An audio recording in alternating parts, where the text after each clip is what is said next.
Knicks tonight. Knicks on a historic run of their own. After trailing 2-1 to the Hawks in round one, they've won 4 straight by an average of 33 points per game, and they are favored by 6.5 in tonight's game 2 against Philadelphia. And as usual, it's been Jalen Brunson igniting the flame, scoring 35 or more in each of his last 5 playoff games against Philly, tying the longest streak against the Sixers in NBA history. Tied with Michael Jordan, by the way. And you can't forget Karl-Anthony Towns, who's averaging nearly 19 points, 11 rebounds, and 6 assists in the playoffs, on pace to be the second Knick to average 15, 10, and 5 in a postseason. The other was Jerry Lucas in 1972. So teams that win game 1 of a best-of-7 series go on to win that series 75% of the time. Good news for the Knicks. They won game 1 of their series against Atlanta. Sixers, of course, didn't win game 1 of their series with Boston, so those stats can go either way. Windman, we've had a day to sleep on it. We look ahead to tonight. Knicks and Sixers in game 2. What are you watching for early? Well, they're on a generational offensive run here. If they continue to execute at this level, not only with their actual, togetherness and plays, but just their shot making, I don't know if anybody's going to touch them. Jalen Brunson has shot 63% over the last 3 games. Karl Towns has 4 consecutive games where he's had 6 or more assists. A couple of them he's been in the double digits.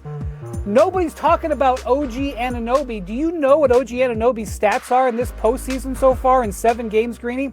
How about 21 points on 64% shooting, 60% from three-point range? This is a killer offensive machine right now. It will not last at this level, but Philly's going to have to really pull him back to be able to get for the next 6 games. So Monica does the Knick games on radio for those of you across the country who do not know. Game 1 was a very one-sided affair. The Sixers looked tired, and everything could not have gone worse for them. What will you be watching for closely early tonight to see if it's going to be different? Joel Embiid versus Karl-Anthony Towns and Mitchell Robinson. And here's why, Greeny. For all of the wonderful, gaudy stats that Wendy just mentioned, Joel Embiid at 35%, 50%, whatever you want to call it, put 3 fouls on both of them by halftime. And for me, that is of great concern. Now, if you want to go into deep cuts, Ariel Hug poured you off the bench, came in, gave you some great minutes, whatever. But the issue is Karl-Anthony Towns, as Wendy mentioned, has been such an important part of that offensive firepower. He has to be able to stay on the floor. What do you think of this, Michael Wilbon, the Embiid factor? He looked just spent. He was shot. Expectedly so. He's going to bounce back. And he only played 26 minutes, I think, in game 1. Nick Nurse, understood where this was going early enough to keep all those guys into 26 minutes good. Because they're going to have to deal with Karl-Anthony Towns, but reverse order, Jalen Brunson. They cannot give up a 35-point game to Jalen Brunson. And Philadelphia is equipped defensively to deal better with Jalen Brunson. That, to me, is priority 1. I think they'll go back to Oubre. Here's where, to me, sweat equity means a lot. When you look at the New York Knicks' 4 best players, Towns, Brunson, OG, Mikal Bridges, they played 900 minutes in the regular season together.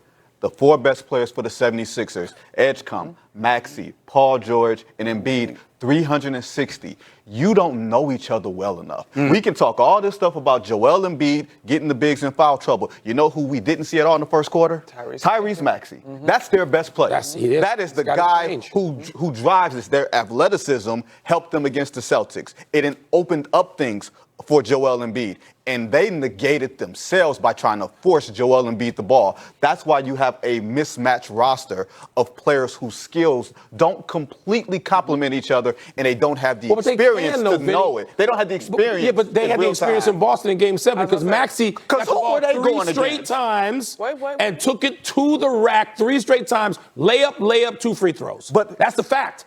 So they got to go to that. They got to take advantage of a guy they know he's the best player in a sustainable way on that team. You don't disagree with that? No, I don't disagree with you. But the one thing I will give you this, I think, for whatever it's worth, whether you call it the minutes restriction, the mindfulness, the conceded loss, scheduled loss, I think that was apparent. What you saw from Philly was far from their best. And to as much as the stats have been fantastic right now, Wendy, and I know you can attest to this, if the Knicks go cold from 3, it goes to hell in a handbasket very quickly. And so there's this little thing right now that Philly, if they can turn it up defensively, I have this series going 7, and I'm with the Knicks. Monica is talking from the experience of a person who watched this team play all year long, and they had some highs, maybe not this high. No one's ever been this high, but they had highs and then they had lows. I want to make sure I'm understanding what you're saying. Is Tyrese Maxey the most important player on the floor tonight? Yes. Yes, that's why I'm agreeing. We don't disagree on that. I think Tyrese Maxey has to be the difference. And I understand your point about the Celtics, but the bigs were Luka Garza and Neemias Queta,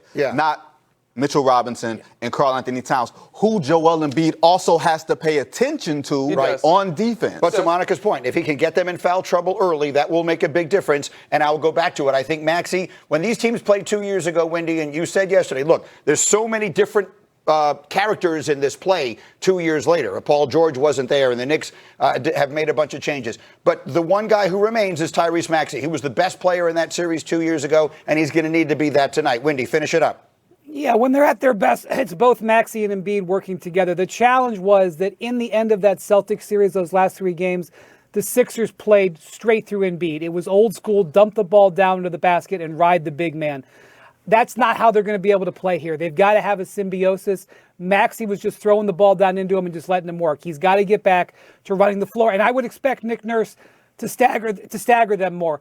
He had stretches in game 1 where they were both out of the game. He knows better than that. He'll have Maxey with built-in times. 2 years ago, they both averaged over 30. They can do that again in this series against the Knicks. Yeah, there isn't any obvious reason to think this is going to be this one-sided. No. Now, strange things happen in There's every reason to think it won't be for anybody paying attention to the history of playoff basketball. And I'm sorry to say this, sitting here, the history of the Knicks. That's right.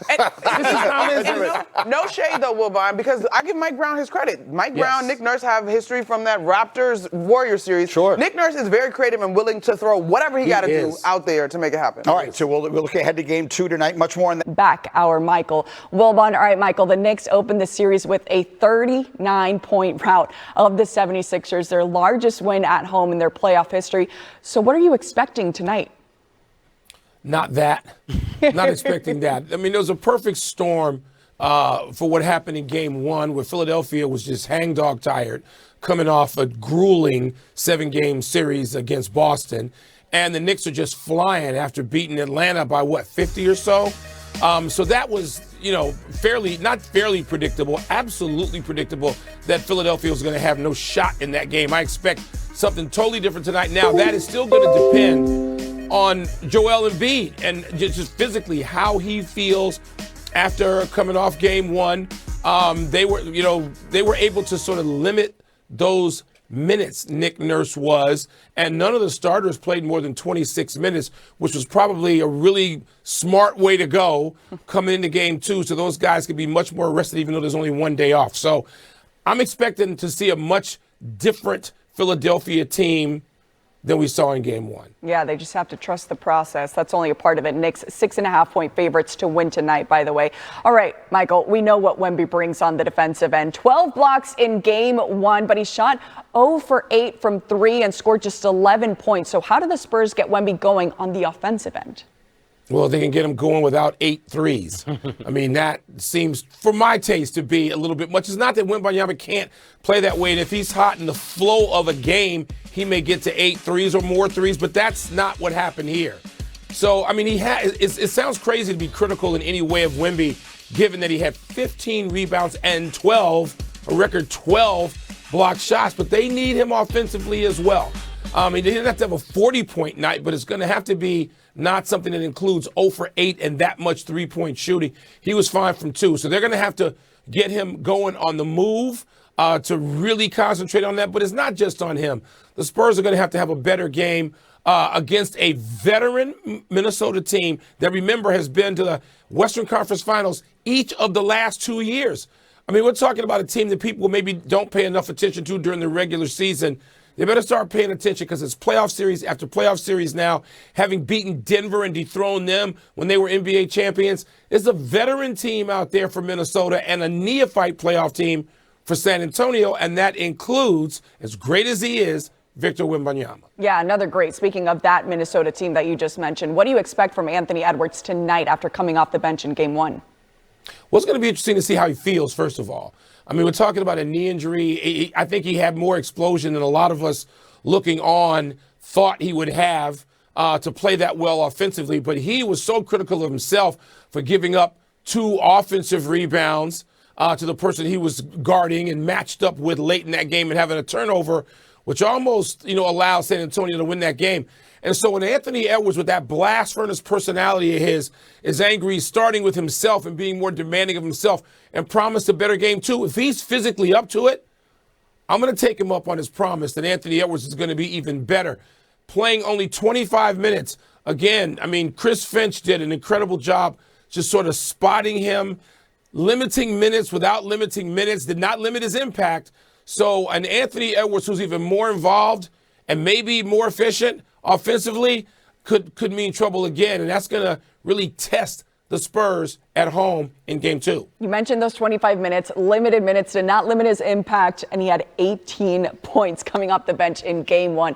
Catch Michael on Get Up at the top of the hour. Michael, thank you for waking up with us.